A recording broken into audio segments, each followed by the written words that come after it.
Hey everybody, welcome to Mental Health in the Time of Coronavirus.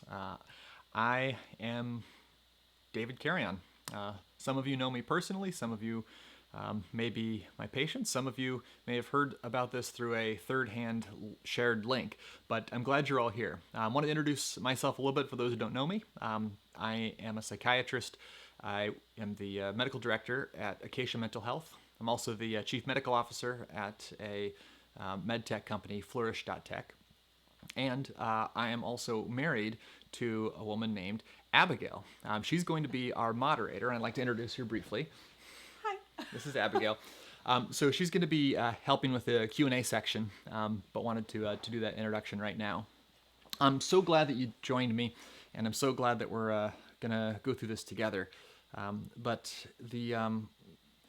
This is a hard time. There's a lot that's going on right now in the world, and I'm going to go over the introduction, sort of what are the things that we're going to be doing today. So I've just told you who I am. We're going to be doing about 30 minutes of presentation, and then we're going to do about 30 minutes of questions and answers. This is a presentation on topics that are going to be somewhat challenging. So viewer discretion is advised. Some of the content might not be appropriate for children.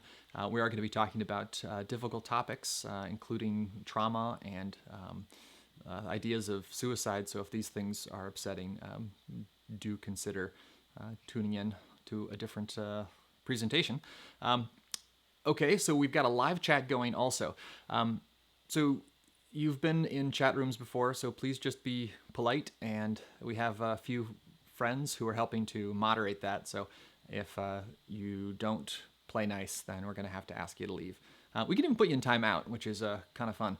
And then you can't talk for a few minutes until you learn your lesson. But in any case, chat, be nice, and sponsors. So I am affiliated with flourish.tech and then also Acacia Mental Health. And through those two organizations, that's kind of who are helping put on this webinar. So without further ado, I also wanted to tell you, if you have any questions, we're going to be taking questions throughout the presentation and also at the end. So submit a question. There should be a ability to do that in the box below in the description of the video, as well as if you type that in.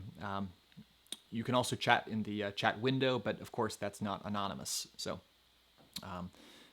that is our introduction. So this is the world as of 2 days ago when I made this slide. 500,000 people infected, 24,000 people dead. We have a virus that continues to grow at an exponential rate. And this has been terrifying of how many more people are going to die, how many more people are going to end up in the hospital. Are we going to have enough hospitals?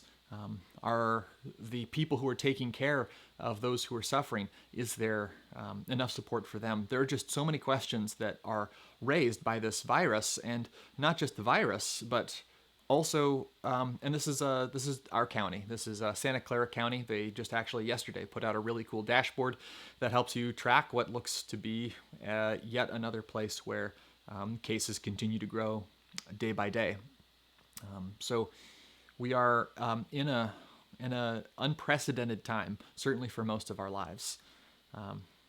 On top of that, if that wasn't enough, the stock market has had an historic crash. We've had more unemployment claims than ever before.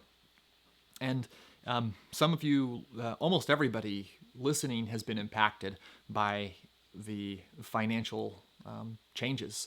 Some of you may have lost your jobs. Some of you may have lost money that you've been saving for years and years that was put in safe investments or in the stock market or in your 401k, and it's just been wiped out or dropped in value significantly.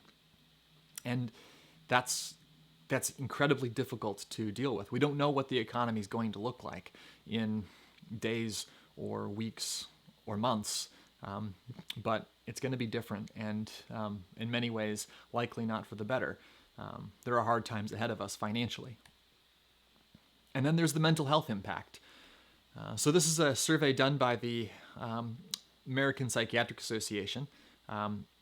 36% of people who were surveyed, this is a nationally representative sample of Americans, 36% say that they've had already, as of March 18th and 19th, a serious impact to their mental health. And this is just at the very beginning of what may be many more deaths and many more infections and many more weeks of sheltering in place and economic consequences. So this is sort of the background, and I think this is why there's so much interest in tuning in. So the other part of that survey was they asked people what's been different. One challenge has been focusing on anything else.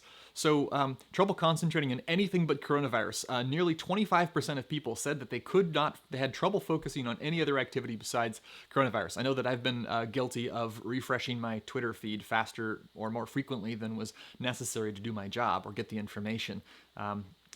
Increased fighting with a partner. So we're all cooped up. And for those of us who have partners, sometimes it can be difficult to share space that had previously been separate. At least those who admitted it, about 8%, are consuming more drugs and alcohol than they previously had. And then many people are reporting challenges with sleeping.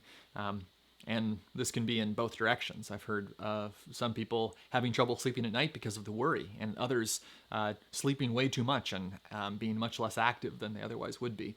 So these are some of the significant responses to this pandemic. And so the question is, what do we do? What do we do in the light of this unprecedented crisis? And how do we stay healthy? How do we live our lives in a way that we can flourish despite the challenges? And this is conversations I've had with patients over the last few weeks, reflections I've had, and things that I've tried myself. There's a lot of things we can do that are real practical, and others that are a little bit more high-minded, but also transformative in how we approach this. So I'm going to mix both the just gritty life hacks, tips that you can implement immediately, as well as perspectives that can help us to cope on a more philosophical or spiritual level. So first, I want to go through a construct that I've found helpful. So one idea is, you talk about self-care, but we got to figure out what kind of a being you are to think about how to care for yourself. And so at very least, you need to care for yourself as well as you would care for your houseplant. You have a body, and that body needs things that houseplants also need. But you also have a brain, and so take care of yourself at least as well as you take care of your dog, or how you would take care of a dog. And of course, there's a part of you that dogs don't have, a soul or psyche or something to that effect, or spirit perhaps. And so how do you care for that in the midst of this crisis? So I'm going to be focusing on each one of these over the next few weeks in terms of practical advice. And so for this first week, we're going to focus on body. Now, this is an approach, behavioral activation for depression. This is an approach that's very interesting. So you think about depression, major depressive disorder. It's a condition that involves your whole body, but especially your brain.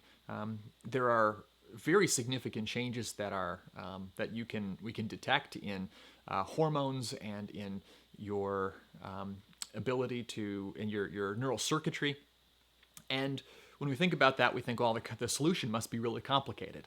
One of the beauties of behavioral activation is that the solution doesn't really have to be all that complicated.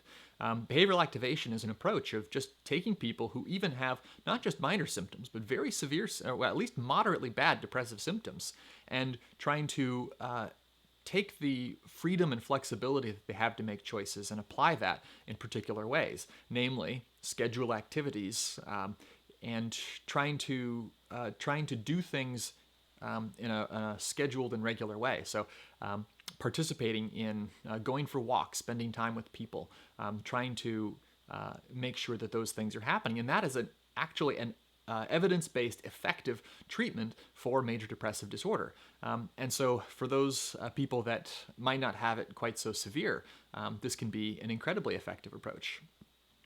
So So let's talk about the how to care for your body. A houseplant needs nutrition, and so you also need nutrition. Eat healthy.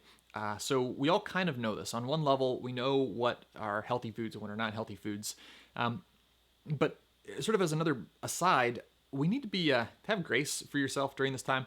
Like, it's really hard, so don't beat up on yourself too much for what's happened in the past or how you've been eating so far. Just try to find a place or two that you can make a concrete change and eat something just a little bit healthier than you did yesterday. So the most evidence-based treatment or diet for addressing, again, even a major condition like depression is the Mediterranean diet. There have been a couple randomized trials that show that a diet consisting in largely plant-based diet, so heavy amounts of fruits and vegetables, healthy fats like olive oil, and as well as whole grains. All of those things are part of this so-called Mediterranean diet. Now, don't think that you can just get like shawarma wraps and that's like Mediterranean diet. It's sort of a somewhat misleading in that way. A heavy plant-based diet that involves lots of vegetables and whole grains and healthy fats. That's the key thing. So this is the Harvard Healthy Eating Pyramid. So as a visual guide to what you're supposed to be eating. So yeah, just try to swap out something unhealthy for something on the bottom of that pyramid. And again, we all kind of know what the bad stuff is. And so if we can shift more of our eating from the bad stuff to the good stuff, it'll go a long way. And this study was astonishing to me.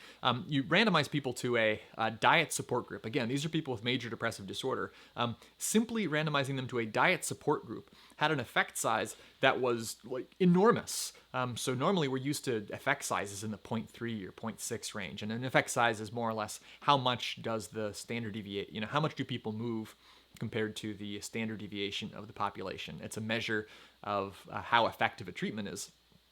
And for this diet support group, it was phenomenal. Of course, it bears more replication.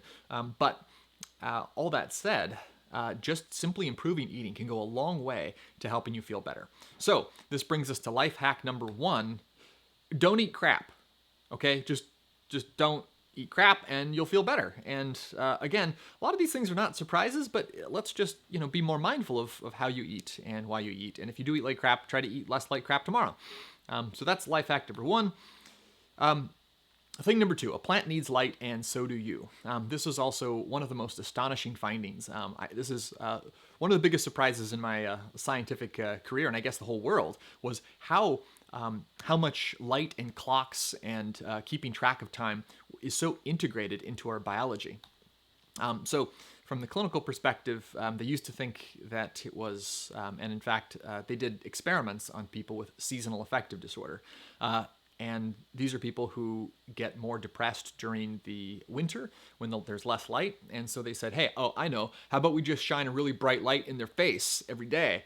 And yeah, that turned out to be an effective treatment for major depressive disorder, is just simply blasting somebody with photons.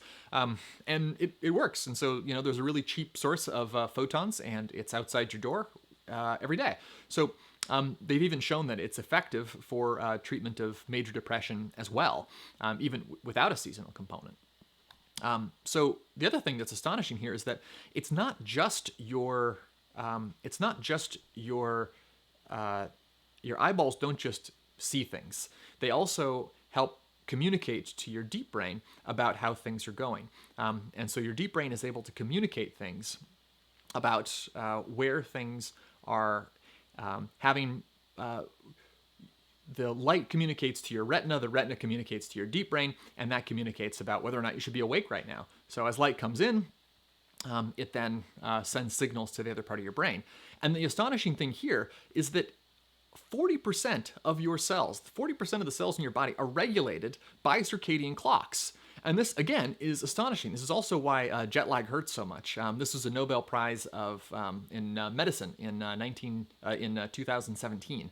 So figuring out how we go through these days and what parts of our bodies are controlled by these circadian clocks is astonishing. And again, bright light therapy is another effective treatment for major depression. Life hack number 2, go outside every now and then. We're not totally sheltered in place right now, so right now, go outside occasionally. That's a good thing to do. All right, so that's the end of our immediate, low-level gritty things. I want to shift to philosophy corner, and I think philosophy is sometimes a word that puts people off. But when I say philosophy, I mean what are deeper concerns that might help us to flourish on a bigger level than just the maybe somewhat low-level things like getting outside and eating well. So for this section, I want to emphasize, I believe there is always at least something that you can do to make your life a little bit less miserable.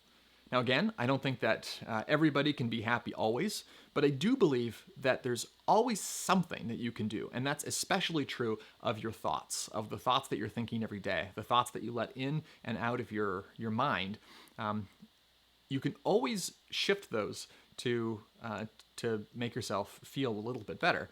This is from one of my other mentors, David Burns. Your feelings result from the messages you give yourself. You could learn to change the way you think about things, and you can also change your basic values and beliefs. And when you do, you will often experience profound and lasting changes in your mood, outlook, and productivity.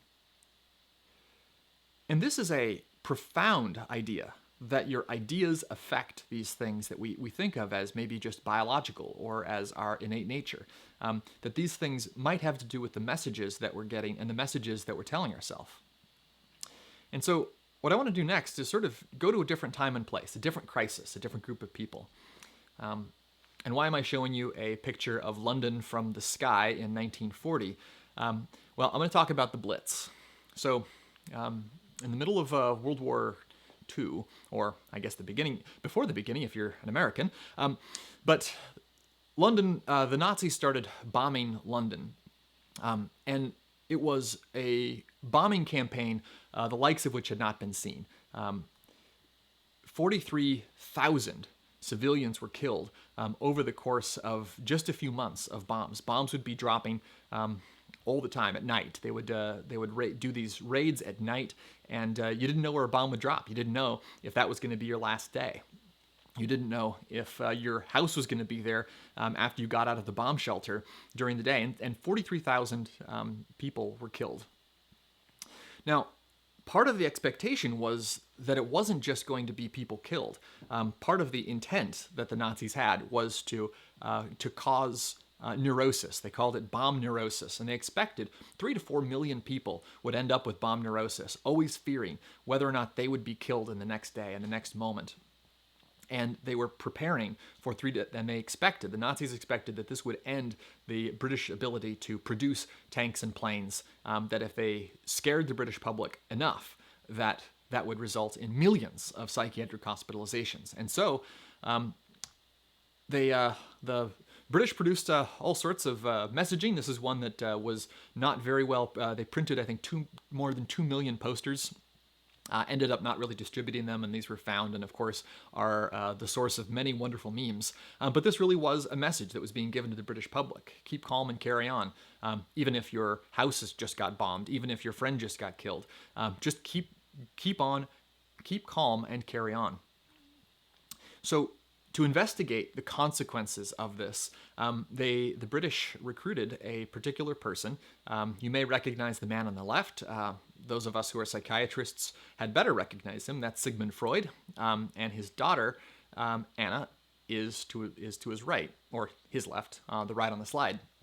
And the interesting, so that she was tasked with sort of counting and trying to keep track of what was happening, how many people were getting this bomb neurosis, and what could be done about it, as one of the leading psychoanalysts and thinkers of that day.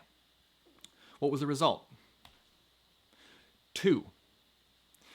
The actual cases of bomb neurosis per week were 2. Completely shattering the expectations of what was going to happen both on the British side and on the Nazi side. And it wasn't just wrong by like an order of magnitude or 2. We're talking about a complete violation of the expectation. Now, that doesn't mean there wasn't depressive symptoms and anxious symptoms and miscarriages and stress, and it was a hard time to be a Londoner. But the number of people that were crippled by this because of psychiatric reasons was very minimal. The British kept going to work. They kept being able to perform their duties, their jobs. They were able to do the good that they knew how to do day after day, despite the fact that bombs were raining down on their city. Now, this is a spectacular quote from an observer at the time.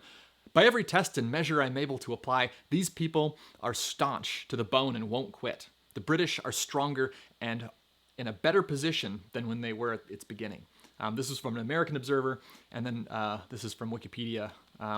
People referred to raids as if they were weather, stating that the day was very blitzy. So the ability for people to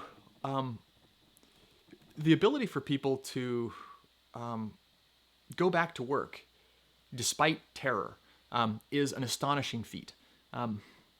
Or is it? Now, what I'm going to show you is a few possible trajectories of trauma.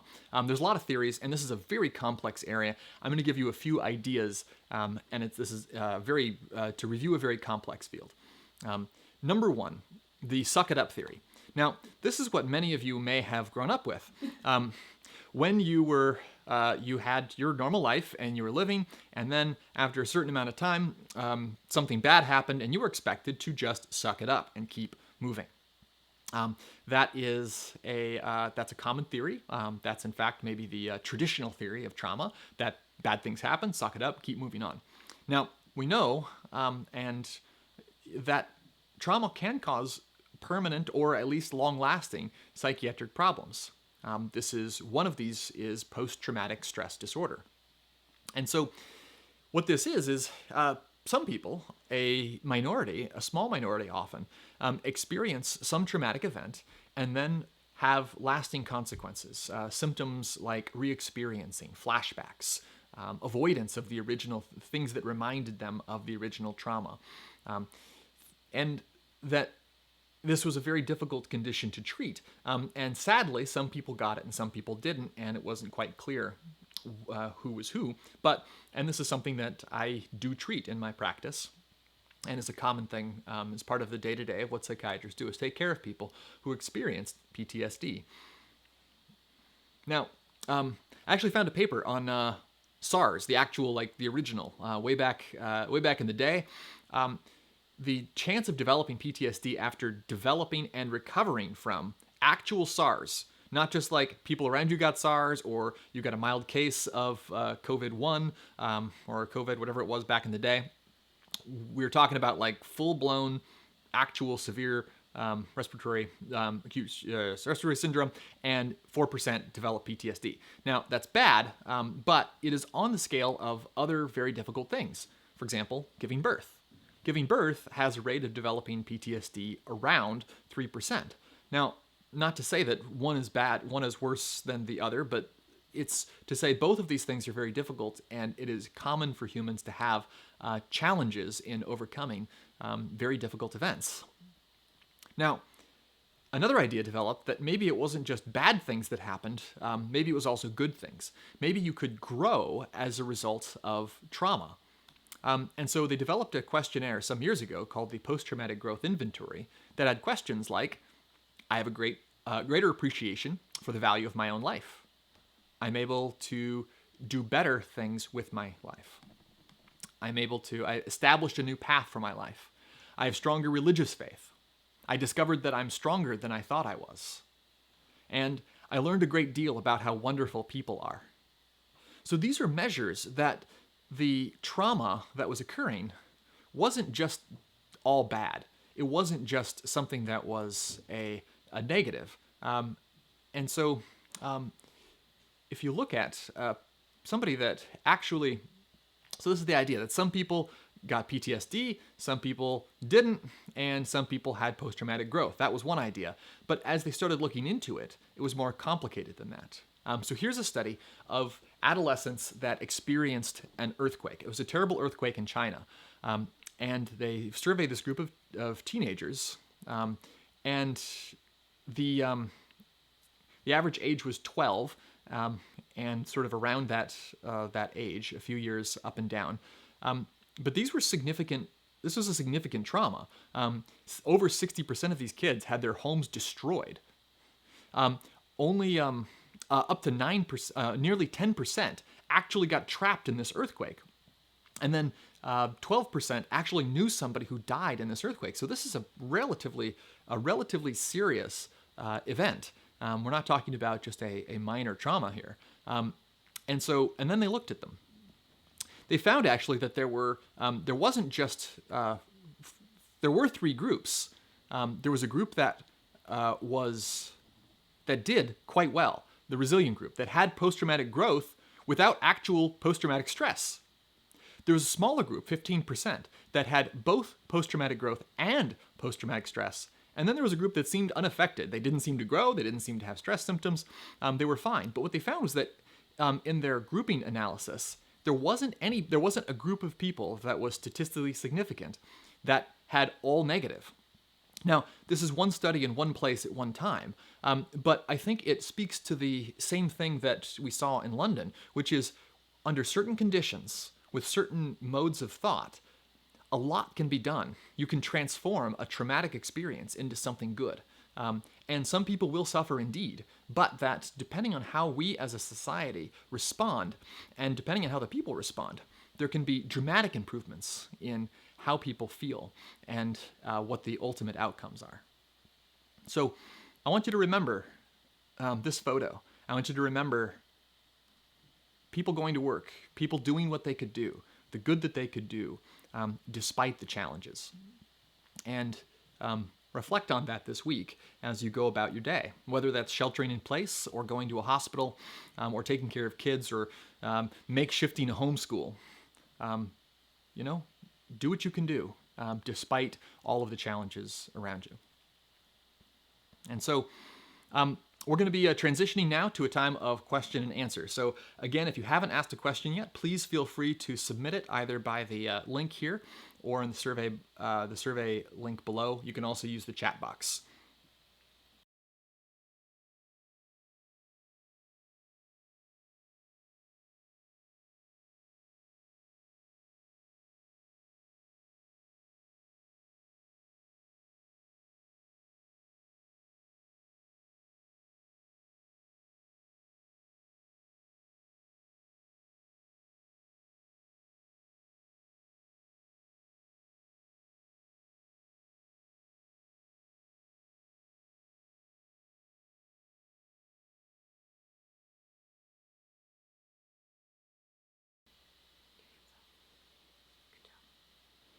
All right, and we are back. Again, let's actually go over some more guidelines here.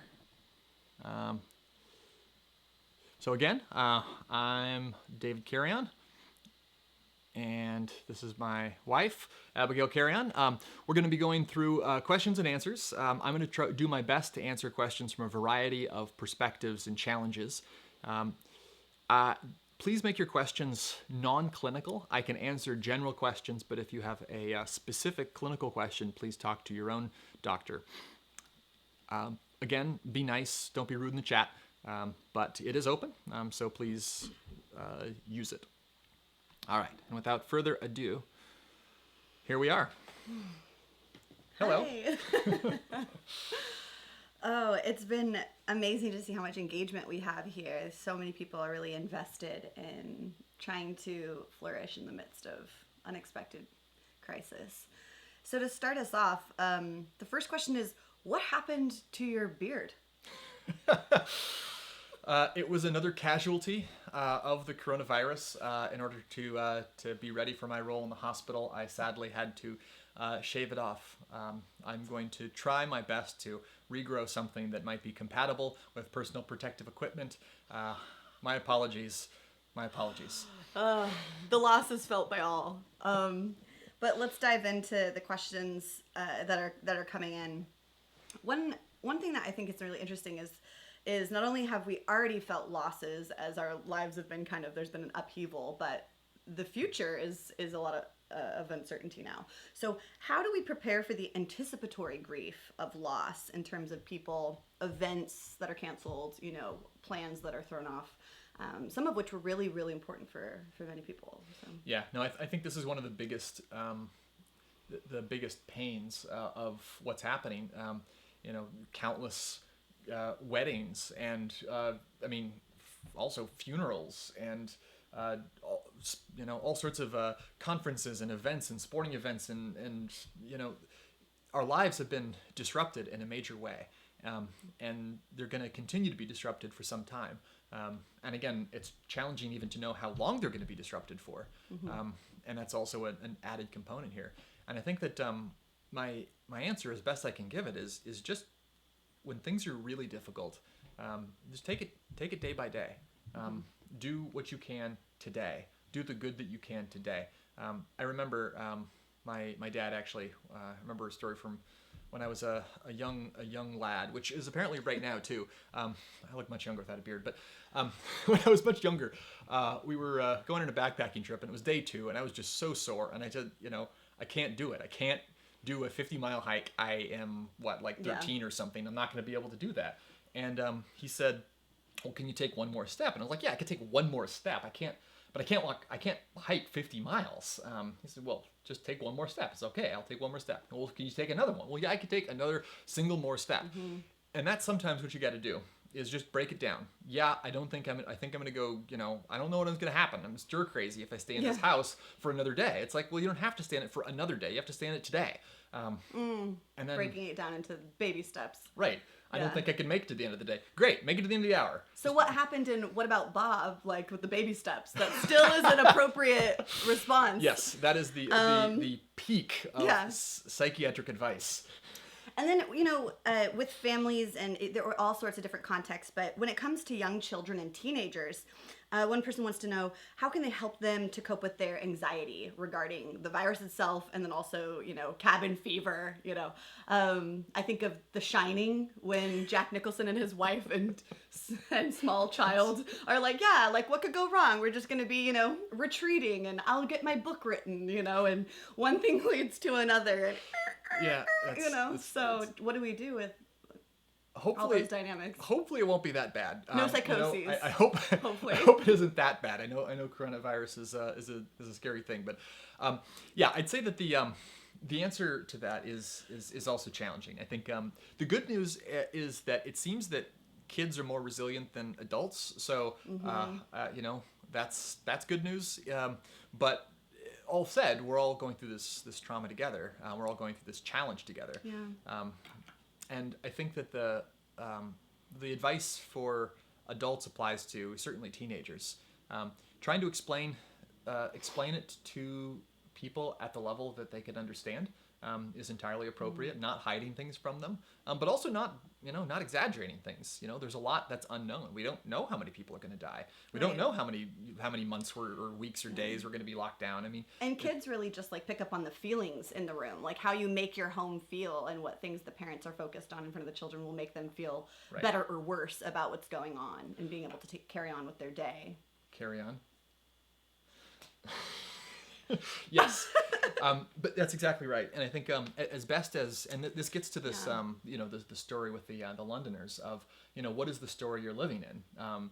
Is this a story of chaos and questions, or is this we're all staying at our posts as best we can to face a common threat to humanity? Those are two very different emotions that you have. Yeah, and then so 2 live questions that are coming in is, one, it's when it comes to work, there's severe procrastination we're experiencing, and then also the other one is how do I remain emotionally connected with those I'm trying to stay connected to? I just want to numb out, So it's disengage from the things that we can do, even though it's already limited what we can do, but we can work, but then we feel procrastinating, and then we can connect, but we feel like numbing out. So Help us out, doc.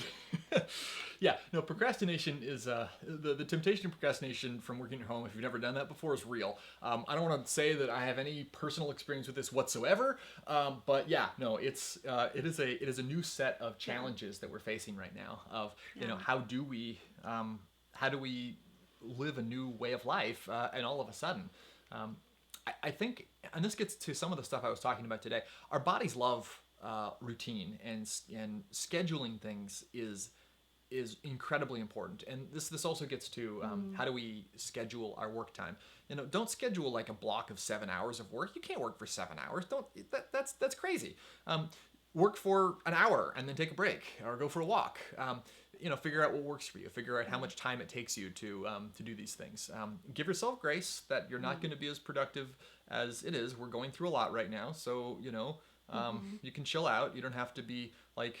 And I'm going to talk about this in a week or two, which is stillness and the importance of what it means.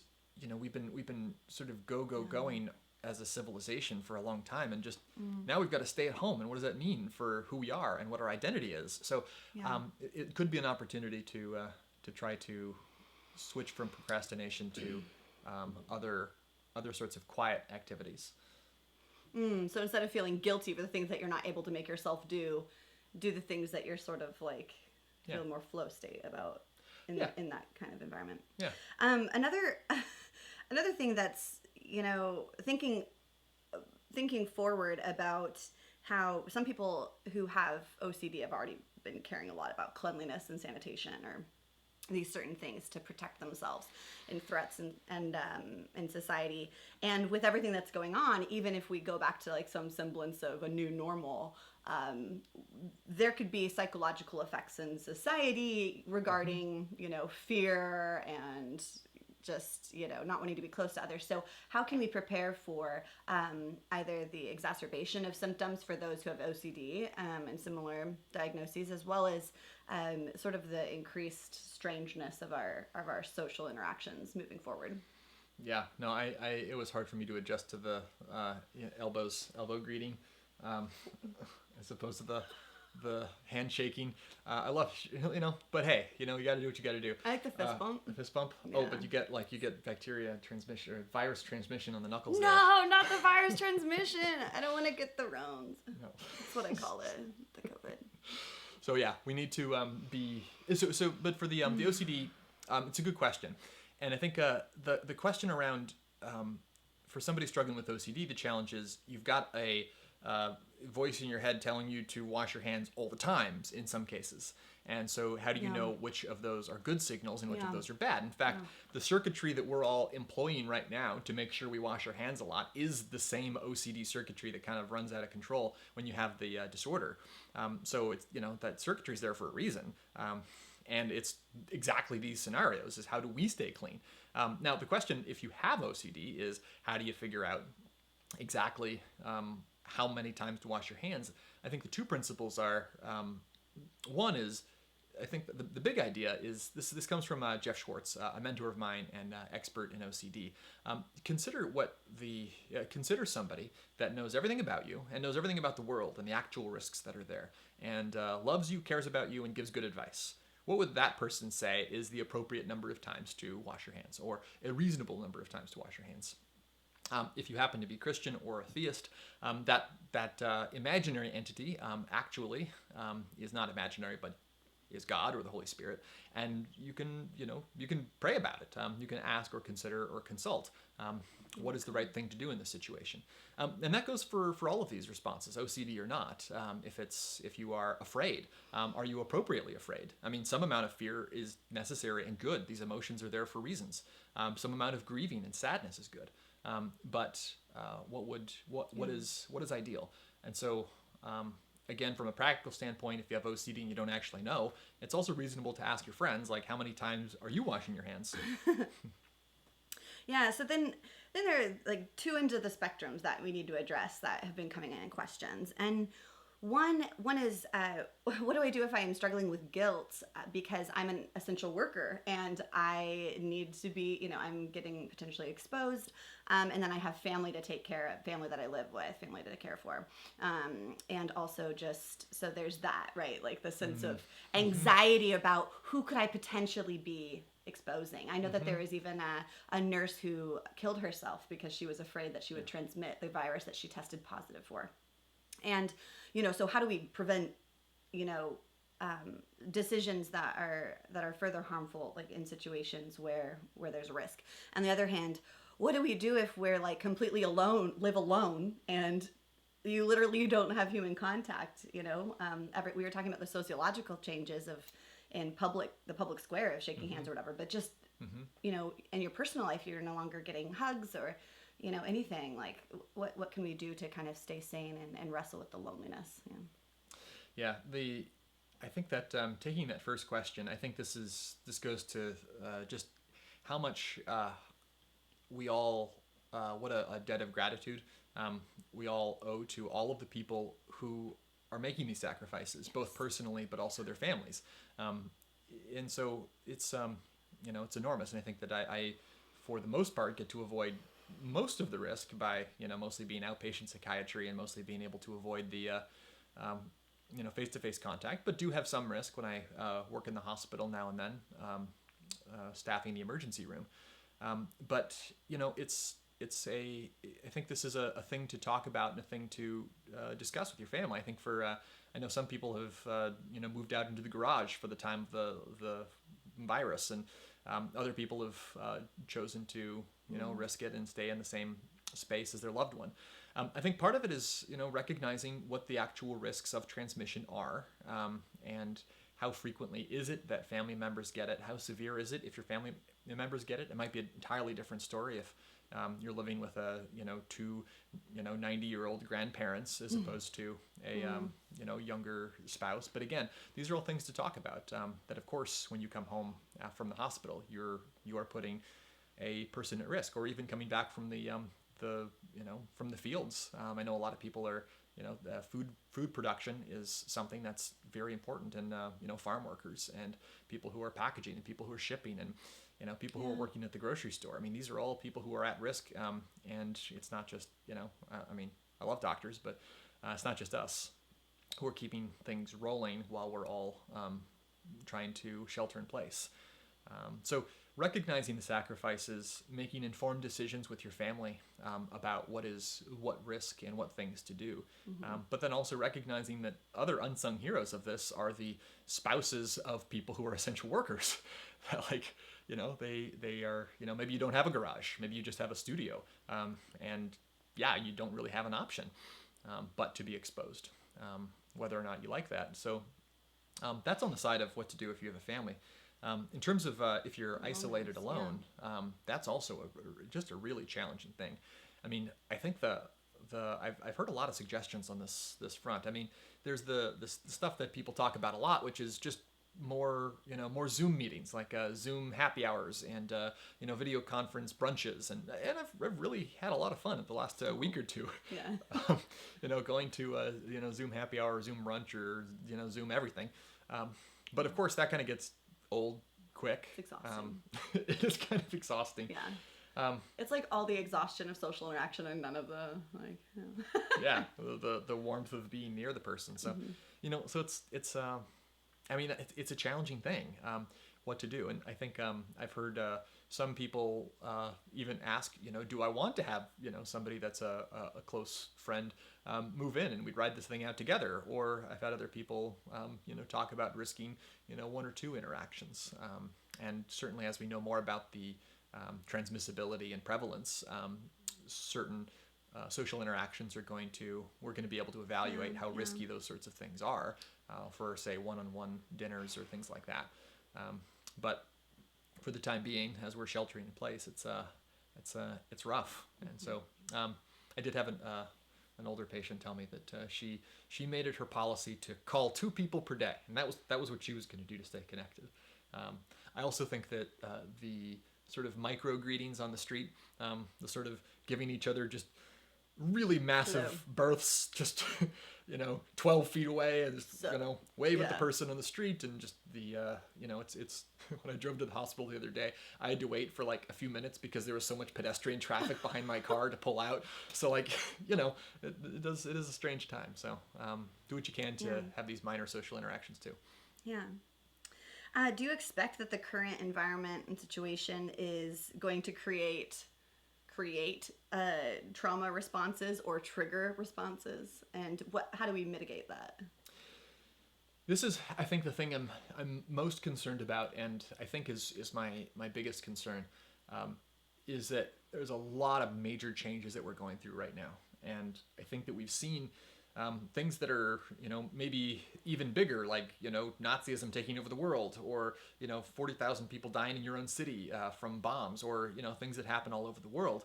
And do we have, but I think the question is, do we have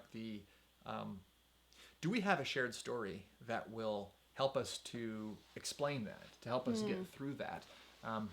Is it can we turn to our worldview, or the stories that we use to explain what's going on in the world? Is that going to be sufficient? Do we have that in the United States now?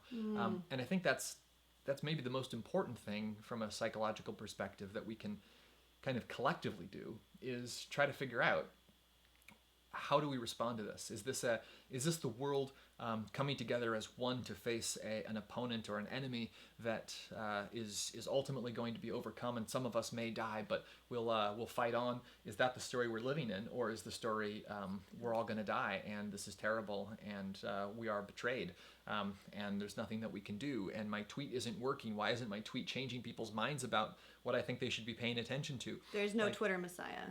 There is no. Sadly, no Twitter messiah, and that you yourself are not going to be the Twitter messiah. That we should be sharing as much as we can, but also recognizing the limitations of, recognizing our limitations, and trying to come up with a way to turn this into growth, because it may not be that we are as resilient as the British were. And now, although we have to understand that we can't save anyone, we can. Care for others. But one of the questions that's coming is, how do we care for friends, or or even if you're a mentor or a minister or a spiritual leader, what do you do if you're struggling with some of the same issues that those who you're trying to minister to or care for, that they're struggling with? And so how do you care for others when you yourself are sort of struggling maybe a lot? Honesty. I think this is Who would have thunk? I think this is one of the beautiful things about AA. I think hi, my name is John, and I'm an alcoholic, and that's how you start off everything you say. That we're all in this together. We all have fears. This is something that's going to be difficult for all of us, and it's okay to, even if you are in a position of authority or a position of a counselor or leader, to share that, because that's an important start to the conversation. What do we do because we're all afraid? What do we do when we're all sad? How do we get through this together? And I think starting with with honesty is good. Now, again, use judgment, and there are some people that are in acute crisis, and bringing your own experience into that particular moment might not be prudent. But in the end, I think sharing our vulnerability and our shared humanity is important. On the other side, it's also okay if you're not afraid. That's the other thing, that the other group that gets forgotten in like fears. It's that experience is also a valid emotion, and especially in times of panic. Again, this is independent of any of the the facts. Let's just say it is the worst case scenario, and millions will die. It's okay to not be panicked. That there are people who have nerves of steel, either by disposition or training, or grace of God. And how do you figure out? How do you? Those people will be also helpful in this crisis, and so we also need to give space to their emotions as well, because they may be the ones to help lead us forward. Yeah. No, that's really helpful to know that there are different kinds of strengths that we can have to encourage our local communities. So one question is, how do we care for those who are really struggling with mental illness and whose experience of suicidal ideation is increased in this time, and yet some of their reasons for living, their reasons for holding on, they're not able to access anymore. Like they're not able to spend time with their family members. That is a reason for living, or the project or work that's really important to them, or other facets that bring meaning to their lives are no longer allowed. So how would you encourage a friend like that, and what would you say to a person who's struggling? Well, this is a really important question. I think the first thing to say is this is not a time to avoid mental health care. As best you can, if you're a mental health care provider, I encourage you to do your best to stay at your post and to see people who are trying to see you, and that's going to be important. If you are feeling acutely suicidal, the hospitals are still open, and yes, coronavirus is happening, but there are other kinds of emergencies, be it a heart attack or a suicidal crisis, that are still appropriate to be getting medical treatment for. In terms of if it's not quite at the crisis level, the suicidal feelings and thoughts are important indicators or pointers to us of what's important. And I think that this is also an interesting finding from the Blitz. The number of suicides during the Blitz decreased. So it might be, again, and this depends on our collective ability to come up with a story. It might be that this is one of the drivers for suicide is not having a meaning to life, or a point in being alive, or it being better off dead. But if you've got stuff to do, if you've got to do your part in the fight against corona, and maybe that's just staying at home, or maybe that's just sharing, shopping for your grandparents, or maybe that's calling a friend. Those are things those are reasons to stay alive. And I think for the person who has only their family as the reason they're staying alive, then yeah, live for them. Try to call them, stay connected, have Zoom meetings more than you ever would before, because everybody's trapped at home. Write letters, like try to build those connections. Remember those, express your love for those people in new ways, and try to get creative about that. And again, like in the midst of a depression or suicidality, like creativity might not be your forte, but do your best. Do something. Do as best you can to stay connected, and to stay helping out. And I do think that ultimately that humans are incredible, and that this despair of I might give coronavirus to people. Yeah, you might, but if you're doing it because you're helping people survive coronavirus, you're much more valuable alive than dead. The number of people that are being saved because we have stocked grocery shelves, I mean, that's enormous. Like, or that we can go pick up our pharmacies or our prescriptions. I mean, and that even if you don't have an essential job right now, or essential job, I'm not sure I like that term, but even if you don't have a job like that right now, we're going to need a lot of help getting the economy started again once it starts. So this is a really important time to stay. And as the last question, as we come to the end here, is addressing the unexpected kind of surge in patients needing to go to the hospital. Particularly, obviously, there's coronavirus patients that the hospital's experiencing numbers that need for different for physicians as well as resources. But then there's also the unexpected surge because of mental health crisis that's worsened by the socioeconomic situations that are going, the situations that are being affected. And so with suicidal ideation and depression increasing, what is Stanford what are other hospitals doing to be prepared for that? What do you think what kind of would be your prediction about what's going to happen regarding mental health getting, in managing that in the hospital?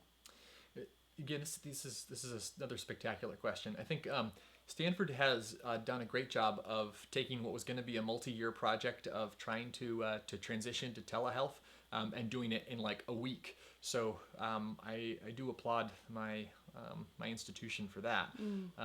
The other thing that, though I think that the focus right now of Stanford, and I think of most hospitals, is taking care of the physical, being maximizing the hospital's ability to take care of those who are in need from coronavirus, expecting this this surge. So I think that's a reasonable priority.